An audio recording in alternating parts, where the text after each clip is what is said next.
அப்பாடா, இன்னைக்கு ராத்திரி ததியாராதனை இல்லைன்னு சொல்லுங்க. அப்படின்னா பரிபாஷை அடி உதைக்கு. Vasant, Ganesh, I'm so sorry. என்னால் உங்களுக்கு எத்தனை கஷ்டம். நேற்றுக்கு எதுக்காக உங்கள் 2 பேரையும் தாக்கணும்? யார் தாக்கணும்? கேள்வி மேலே கேள்வி. எல்லாத்துக்கும் விடை கண்டுபிடிச்சிருவோம் பீனா. யார் பொய் சொல்கிறாங்க, யார் பாசாங்கு பண்ணுறாங்க, எல்லாம் கண்டுபிடிச்சிருவோம். கவலையே வேண்டாம். அப்படியா என்றாள் கண்ணை இமைத்தபடியே. இப்போதும் கணேஷுக்கு குழப்பமாக தான் இருந்தது. பெண்கள் கண்களில் ஒரு சரித்திரத்தையே மறைக்க இயலும். எப்படியும் ராத்திரி மன்றாட வேண்டியதில்லை. எதற்காக இவளை பற்றி சரித்திரத்தை கிளற வேண்டும்? அண்ணனும் தங்கையும் சண்டை போட்டு கொள்ளட்டும்.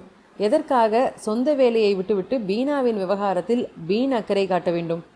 யோசித்து பார்த்ததில் பீனாவின் பெண்மையும் அழகும்தான் காரணம் என்பது கணேஷுக்கு புரிந்தது. என்னதான் கணேஷ் அறிவு முதிர்ச்சியும் கண்ணோட்டமும் பெற்றிருப்பினும் ஒரு பெண்ணின் அழகு